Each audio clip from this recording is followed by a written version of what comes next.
Hello दोस्तों, स्वागत है आप सभी का आपके अपने YouTube channel target botany classes में। दोस्तों, आप लोग जानते हैं कि हम लोग जीके जीएस के क्वेश्चन का प्रैक्टिस कर रहे हैं, ठीक है। और टॉपिक वाइज कर रहे हैं भाई। देखिए यहाँ पर लिखा गया है ना, प्रैक्टिस करो और जीके जीएस में ज्ञान बढ़ाओ। बिल्कुल सही बात है भाई, प्रैक्टिस करो और जीके जीएस में ज्ञान बढ़ाओ। देखिए यहाँ पर लिखा गया है जीके जीएस, और हम लोग लूसेंट के बुक के क्वेश्चन का प्रैक्टिस कर रहे हैं, ठीक है। और ये प्रैक्टिस सेट नंबर 31 यानी प्रैक्टिस सेट नंबर 31 है। इससे पहले हम लोग 30 प्रैक्टिस सेट सॉल्व कर चुके हैं, ओके। और आज का टॉपिक है कोशिका विज्ञान, ठीक है। कोशिका विज्ञान जिसे हम लोग साइटोलॉजी कहते हैं, ठीक है। देखिए भाई, ये लूसेंट का ना वस्तुनिष्ठ सामान्य ज्ञान, ठीक है। यहाँ पर लिखा गया है वस्तुनिष्ठ सामान्य ज्ञान, जो कि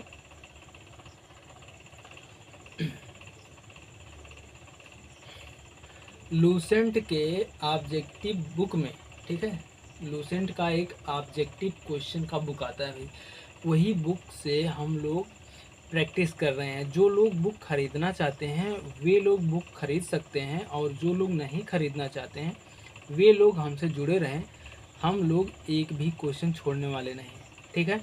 साइटोलॉजी कोशिका विज्ञान टॉपिक से हम लोग क्वेश्चन का प्रैक्टिस करेंगे, जो कि बहुत इम्पॉर्टेंट है। एग्ज़ाम में कई बार यहाँ से क्वेश्चन आए हुए हैं, और जितने भी क्वेश्चन इस वीडियो में शामिल हैं सभी के सभी भाई किसी न किसी एग्ज़ाम में पूछे हुए हैं। देखिए यहाँ पर लिखा गया है भाग 1, ठीक है। एक प्रैक्टिस सेट जो है काफ़ी लॉन्ग है। काफ़ी लॉन्ग का मतलब है कि 50 प्लस क्वेश्चन है भाई, ठीक है। 50 प्लस क्वेश्चन है, तो हम लोग सोचे कि अगर 50 प्लस क्वेश्चन का हम लोग प्रैक्टिस कर रहे हैं तो वीडियो काफ़ी लॉन्ग हो जाएगा और आप लोग इंटरेस्ट नहीं लोगे पढ़ने में। इसलिए इसे दो पार्ट में डिवाइड कर दिए हैं, 25-25 क्वेश्चन के, ठीक है। तो ये भाग फर्स्ट है। भाग फर्स्ट में 25 प्लस क्वेश्चन होंगे, उसके बाद फिर भाग सेकंड में भी 25 प्लस क्वेश्चन होंगे, ओके। तो चलिए देर ना करते हुए वीडियो को स्टार्ट करते हैं। देखिए देखिए लिखा गया है ना, कोशिका विज्ञान यानी साइटोलॉजी। साइटोलॉजी आगे देखते हैं। देखिए क्वेश्चन आ गया भाई। क्वेश्चन नंबर फर्स्ट है सेल, ठीक है। सेल का नाम किस जीव वैज्ञानिक ने सर्वप्रथम दिया? सेल का नाम यानी कोशिका का नाम किस जीव वैज्ञानिक ने सर्वप्रथम दिया? फ्लेमिंग ने, लुईस वैन हॉक ने, रॉबर्ट हुक ने, या फिर ब्राउन ने? बताइए। क्वेश्चन नंबर फर्स्ट है, कौन सा ऑप्शन सही होगा? ऑप्शन नंबर सी सही हो जाएगा आपका, रॉबर्ट हुक ने, ठीक है। रॉबर्ट हुक ने सेल नाम सर्वप्रथम दिया था, ठीक है। आगे देखते हैं अगला क्वेश्चन। देखिए, कोशिका के बारे में निम्नलिखित में से कौन सा सही नहीं है? कोशिका के बारे में इनमें से कौन सा सही ऑप्शन नहीं है? कोशिकाओं के आकार और माप विशिष्ट कार्य से संबंधित होते हैं। हाँ भाई, होते हैं। दूसरा है, कुछ कोशिकाओं के बदले आकार होते हैं। कुछ कोशिकाओं के बदले आकार, बदले नहीं भाई, बदलते आकार, ठीक है। कुछ कोशिकाओं के बदलते आकार होते हैं, बिल्कुल सही है। ये भी सही है भाई, बदलते हैं आकार। और देखिए, प्रत्येक कोशिका में निष्पादन की अपनी क्षमता होती है, ठीक है। प्रत्येक कोशिका में निष्पादन की अपनी एक क्षमता होती है, बिल्कुल सही है भाई, सही है भाई। अगला है, सभी देह ऊतकों में एक ही प्रकार की कोशिकाएं विद्यमान हैं। नहीं भाई, एक ही प्रकार की कोशिकाएं नहीं होती हैं। ऑप्शन नंबर डी सही हो जाएगा, सभी देह ऊतकों में एक ही प्रकार की कोशिकाएं नहीं होती हैं, विभिन्न प्रकार की कोशिकाएं होती हैं। तो क्वेश्चन नेगेटिव पूछा है, तो नेगेटिव का आंसर नेगेटिव ही होगा। ऑप्शन नंबर डी सही हो जाएगा क्वेश्चन नंबर सेकंड का। आगे देखते हैं अगला क्वेश्चन।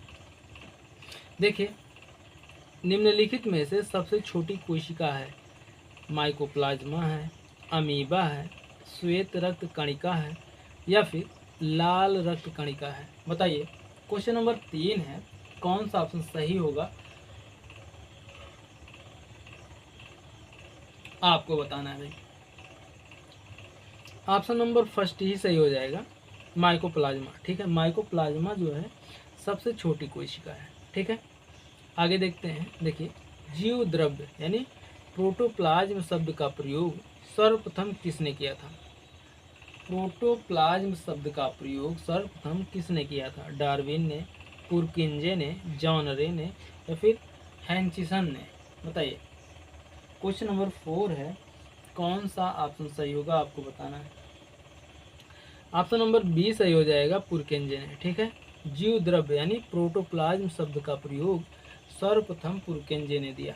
ठीक है, आगे देखते हैं। जीव द्रव्य जीवन का भौतिक आधार है, यह किसका कथन है? जीव द्रव्य जीवन का भौतिक आधार है, किसने कहा? हेनरी ने, लैमार्क ने, हक्सले ने, या फिर ट्रेविरेनस ने?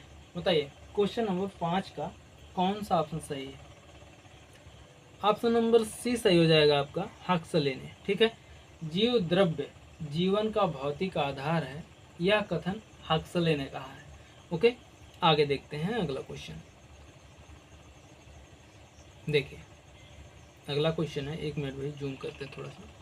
देखिए, कोशिका का जीवित अंश जीव द्रव्य कहलाता है। ठीक है, कोशिका का जीवित अंश जीव द्रव्य कहलाता है, यह किससे बना होता है? केवल कोशिका द्रव्य से, कोशिका द्रव्य और केंद्रक द्रव्य से, केवल केंद्रक द्रव्य से, कोशिका द्रव्य या कोशिका द्रव्य, केंद्रक द्रव्य और अन्य कोशिकांग से? बताइए, कौन सा ऑप्शन सही होगा? क्वेश्चन नंबर 6 है।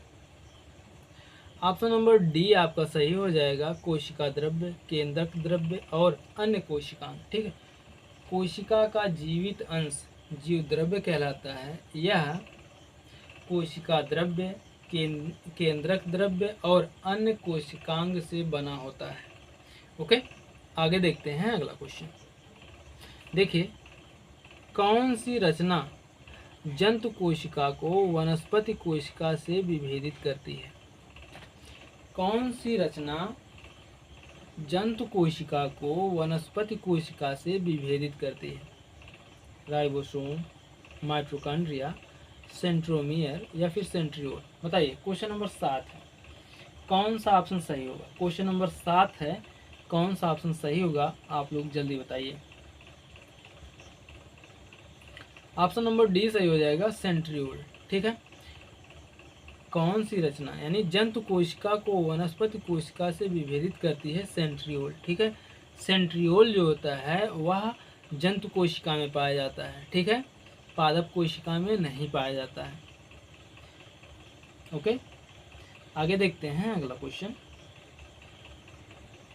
देखिए, अगला क्वेश्चन है,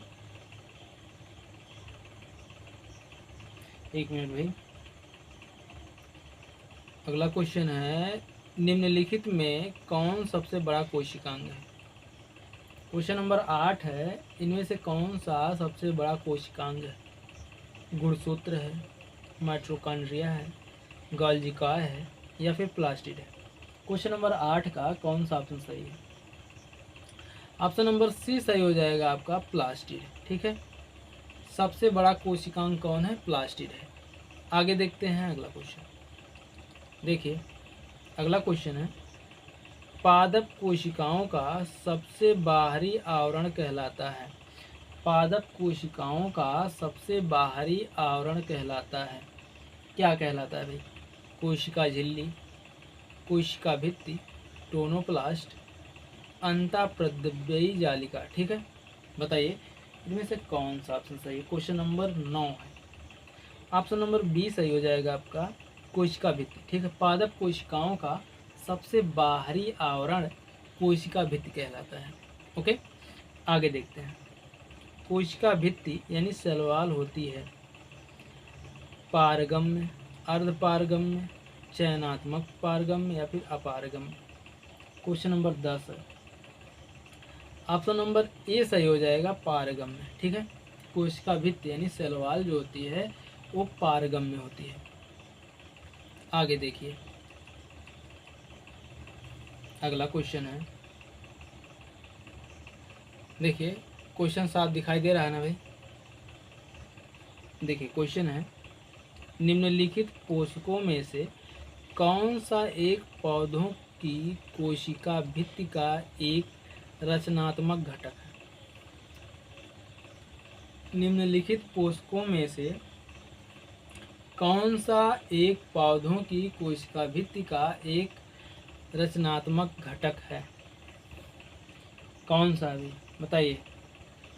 मैग्नीज है, पोटेशियम है, फास्फोरस है, कैल्शियम है। क्वेश्चन नंबर 11 है, ऑप्शन नंबर डी सही हो जाएगा आपका, कैल्शियम। ठीक है,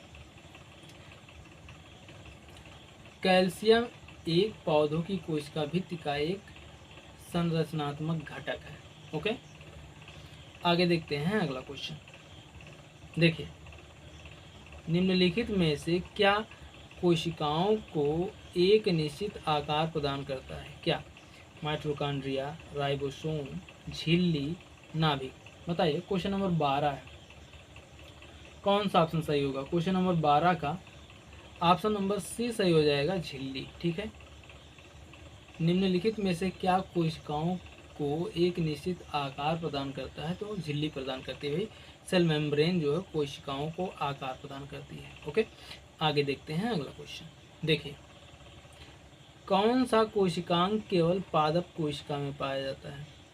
कोशिका भित्ति, लवक, रिक्तिकाएं, उपयुक्त सभी।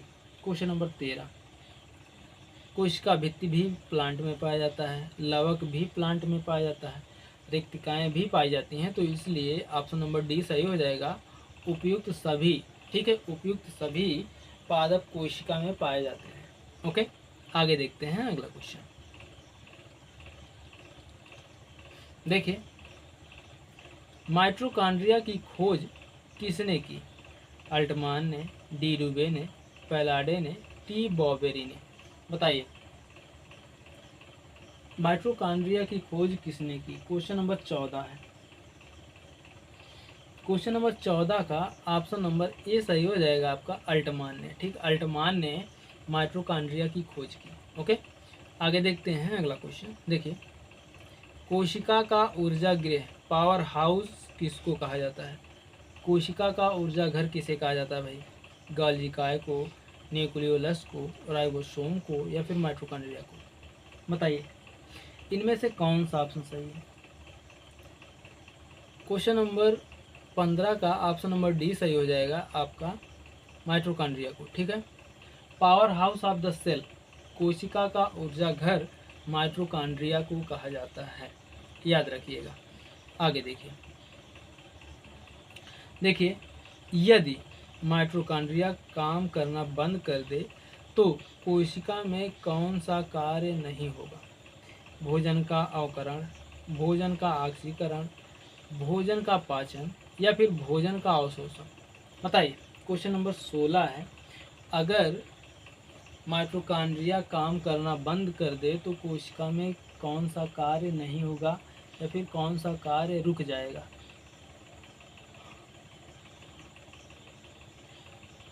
ऑप्शन नंबर बी सही हो जाएगा आपका, भोजन का ऑक्सीकरण। ठीक है, अगर माइटोकॉन्ड्रिया काम करना बंद कर दे तो भोजन का ऑक्सीकरण नहीं होगा। ओके, आगे देखते हैं अगला क्वेश्चन। देखिए, माइटोकॉन्ड्रिया का भीतरी वलन कहलाता है। माइटोकॉन्ड्रिया का भीतरी वलन क्या कहलाता है। क्रिस्टी, ऑक्सीजोम, मैट्रिक्स, या फिर माइक्रोसोम्स। बताइए, क्वेश्चन नंबर 17 है, कौन सा ऑप्शन सही है आपको बताना है। माइटोकॉन्ड्रिया का भीतरी वलन क्रिस्टी कहलाता है। ठीक है, ऑप्शन नंबर ए ही सही हो जाएगा। क्वेश्चन नंबर 17 का ऑप्शन नंबर ए सही है। आगे देखते हैं अगला क्वेश्चन। माइटोकॉन्ड्रिया किसमें अनुपस्थित होता है। माइटोकॉन्ड्रिया किसमें अनुपस्थित होता है। ईस्ट में, कवक में, जीवाणु में, हरे शैवाल में। बताइए माइटोकॉन्ड्रिया किसमें अनुपस्थित होता है भाई? अनुपस्थित। बताइए question number 18। Option number C सही हो जाएगा, बैक्टीरिया में। बैक्टीरिया में माइटोकॉन्ड्रिया नहीं पाए जाते हैं, ठीक है। बाकी ईस्ट में, कवक में, हरे शैवाल में माइटोकॉन्ड्रिया पाए जाते हैं, याद रखिएगा। आगे देखिए अगला क्वेश्चन। देखिए माइटोकॉन्ड्रिया के किस भाग में एटीपी संश्लेषणकारी रासायनिक अभिक्रिया होती है? माइटोकॉन्ड्रिया के किस भाग में एटीपी संश्लेषणकारी रासायनिक अभिक्रियाएं होती हैं?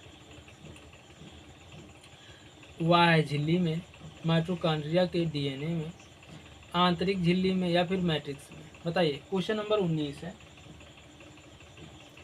क्वेश्चन नंबर 19 का ऑप्शन नंबर सी सही हो जाएगा, आंतरिक झिल्ली में, ठीक है।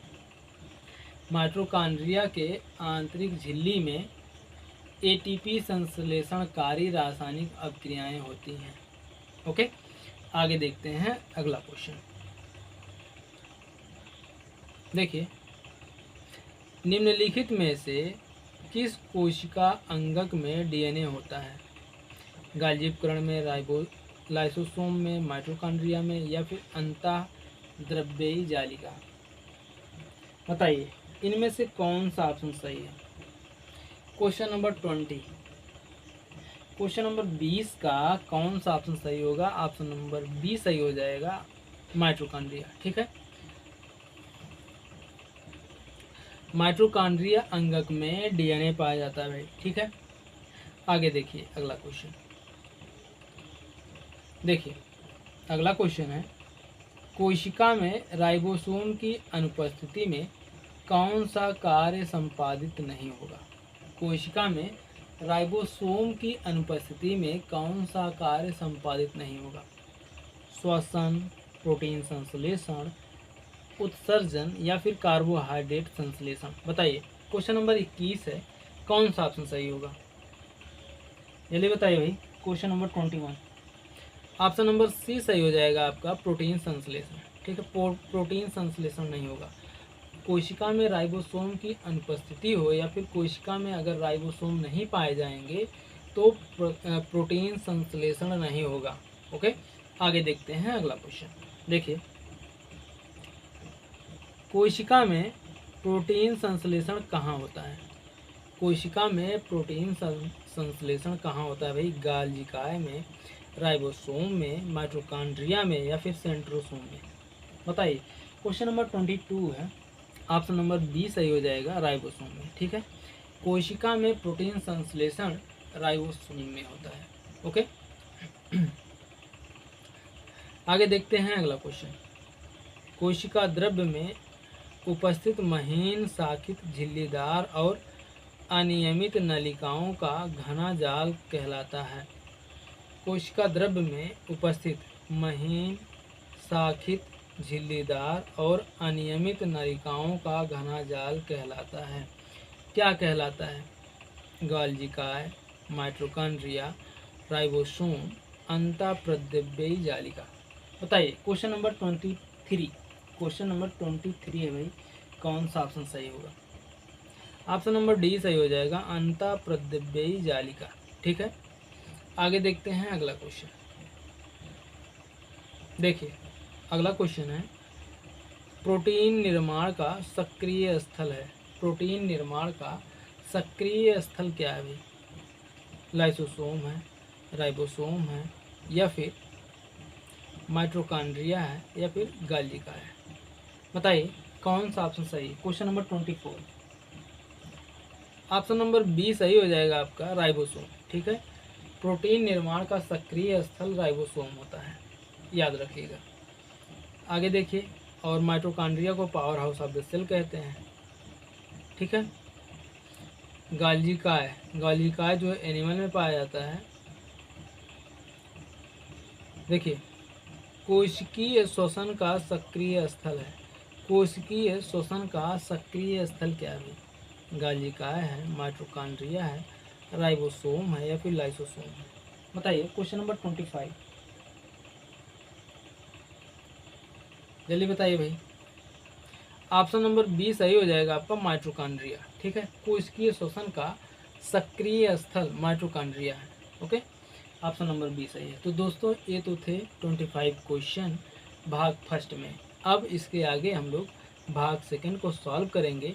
तो वीडियो कैसी लगी कमेंट करके ज़रूर बताइएगा, और अगर आप लोग चैनल पर नए हैं तो चैनल को सब्सक्राइब कर लीजिए, क्योंकि हम लोग जीके जीएस के लूसेंट के बुक का टोटल जितने भी क्वेश्चन हैं, ठीक है, बुक में लूसेंट के ऑब्जेक्टिव बुक में जितने क्वेश्चन हैं सभी का हम लोग प्रैक्टिस करेंगे। ठीक है, और जी भर के करेंगे जब तक पूरा लूसेंट ख़त्म नहीं हो जाएगा।